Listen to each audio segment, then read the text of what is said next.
Nah, ini juga sangat mengejutkan sekali ya, di mana PDIP itu digadang-gadang menjadi partai yang berada di oposisi atau berada di luar pemerintahan, tetapi dari Sekjen Gerindra mengisyaratkan ada menteri dari PDIP. Artinya kalau memang betul-betul ada menteri di kabinet Pak Prabowo Gibran, sudah otomatis lah PDIP akan berada di koalisi dari pemerintahan Pak Prabowo Gibran.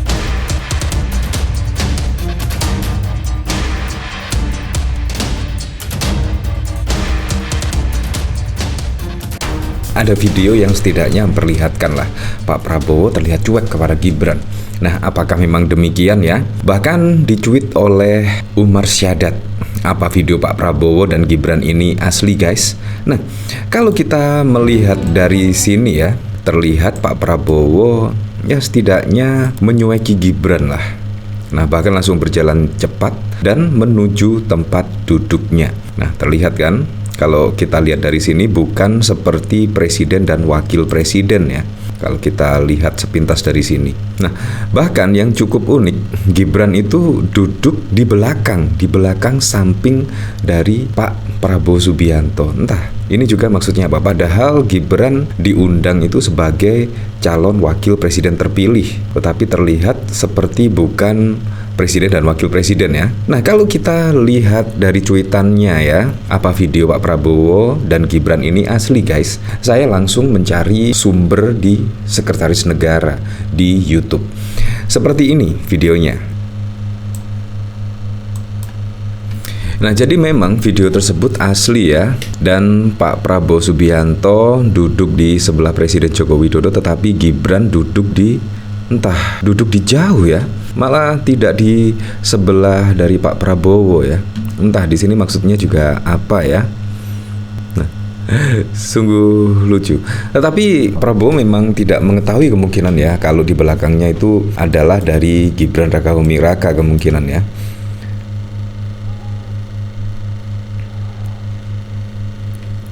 Ya, seperti itulah.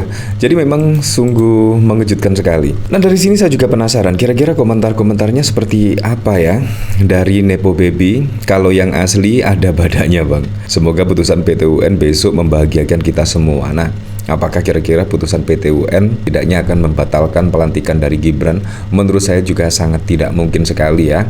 Apalagi juga 10 hari akan ada pelantikan, yaitu Pak Prabowo dan Gibran. Menurut saya sangat tidak mungkin sekali. Ya, kita terima sajalah Pak Prabowo Gibran untuk 5 tahun ke depan. Dan semoga saja kita berharap seperti perubahan undang-undang itu untuk kepentingan masyarakat. Rubahlah undang-undang itu untuk meringankan beban masyarakat. Menurut saya seperti itu. Yang lebih penting lagi bisa merealisasikan janji-janji kampanyenya, bisa merealisasikan semua program-programnya. Menurut saya itu yang paling penting. Apalagi saat ini juga program makan siang gratis juga mulai diuji coba ya. Ya, semoga saja sukses dan bisa berjalan dengan lancar.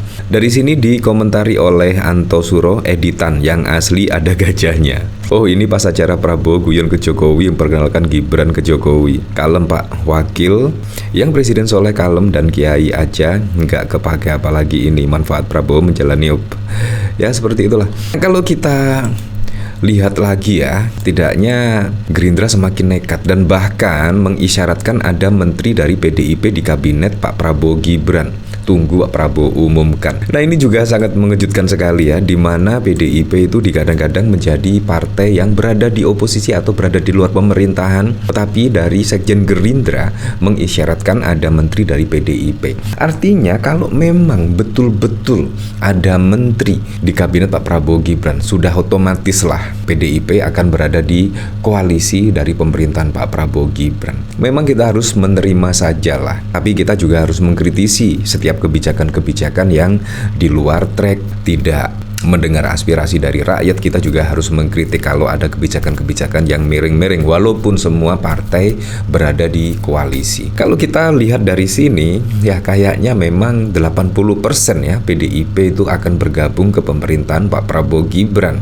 Apalagi sudah diisyaratkan ada menteri dari PDIP di kabinet Pak Prabowo Gibran. Ya, kita sudah tidak bisa membantah lagi ya kalau memang benar-benar ini ada ya. Sekretaris Jenderal Partai Gerindra Ahmad Muzani bukan membuka suara terkait kabar adanya menteri dari PDI Perjuangan dalam kabinet Pak Prabowo mendatang. Nah, berarti benar ya, selama ini berita yang beredar ada 3 nama menteri dari kader PDIP yang akan diambil oleh pemerintahan Pak Prabowo Gibran. Apakah demikian? Kalau tidak salah ada Aswar Anas, ada Oli, dan kalau tidak salah ada Budi Gunadi. Kalau tidak salah sih. Musani mengisyaratkan akan ada menteri dari PDIP yang masuk dalam kabinet pemerintahan Pak Prabowo Gibran mendatang. Meski demikian, Musani meminta publik untuk menunggu keputusan Prabowo nanti saat mengumumkan nama-nama susunan kabinetnya. Tunggu-tunggu, insya Allah ada menteri dari PDIP, kata Musani dilansir Kompas.com pada 9 Oktober. Diketahui Prabowo akan mengumumkan susunan kabinet pada 20 Oktober mendatang, tepatnya setelah ia resmi dilantik sebagai presiden yang baru.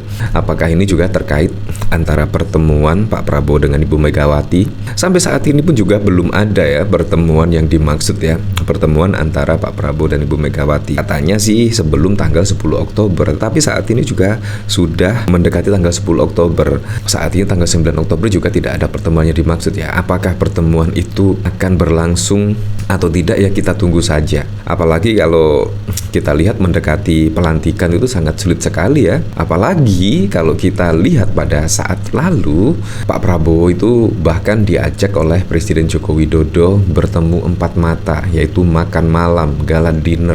Apakah itu juga menunjukkan ya keakraban dari Pak Prabowo dan juga Presiden Joko Widodo? Apalagi juga kalau kita lihat Presiden Joko Widodo itu tidaknya memberikan sinyal lah Prabowo untuk menolak PDIP bergabung ke pemerintahannya. Dan tiba-tiba ada pemberitaan di sini, menurut saya Pak Prabowo semakin nekat ya, tidak mendengar perkataan dari Presiden Joko Widodo. Kurang lebih seperti itulah. Diketahui Prabowo akan mengumumkan susunan kabinetnya pada tanggal 20 Oktober mendatang. Sebelumnya mencuat kabar adanya 3 tokoh PDIP yang disebut-sebut bakal masuk kabinet Prabowo. Mereka adalah Menteri Pendayagunaan Aparatur Negara Aswar Anas, Kepala Badan Intelijen Negara Budi Gunawan, serta Gubernur Sulawesi Utara Oli. Namun hingga kini PDIP sendiri masih belum resmi menyatakan sikapnya apakah akan bergabung ke pemerintahan Prabowo atau tidak. Sementara itu Ketua DPP PDIP Puan Maharani mengungkap PDIP masih belum mendapatkan informasi apapun soal pembagian kursi menteri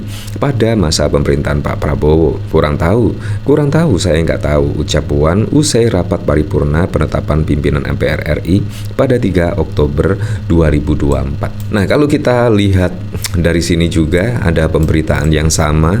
Sekjen Gerindra akui ada jatah buat PDIP di kabinet Pak Prabowo. Ya, kalau saya berharap sih semoga saja PDIP itu tetap berada pada komitmennya, yaitu berada di luar pemerintahan atau berada di oposisi. Karena apa? Karena PDIP yang digadang-gadang oleh masyarakat luas, oleh akar rumput, yaitu berada di oposisi atau berada di luar pemerintahan. Bayangkan loh, kalau misalkan PDIP memutuskan untuk beroposisi pemerintahan Pak Prabowo Gibran, sudah dipastikan hanya partai PDIP yang berkomitmen mulai awal hingga putusannya menjadi oposisi. Menurut saya sangat keren, dan itu kemungkinan akan dikenang oleh masyarakat bahwa partai PDIP adalah partai yang sangat menjaga komitmennya. Ya, kita buktikan besok pada Pilpres 2029. Kemungkinan apa yang didukung oleh PDIP bisa jadi menjadi pemenangnya karena partainya saja bisa menjaga komitmen. Ya, tapi saya berharaplah pada Pilkada serentak besok bisa berjalan dengan aman, berjalan dengan lancar, dan yang paling penting berjalan dengan transparan, jujur, dan juga adil.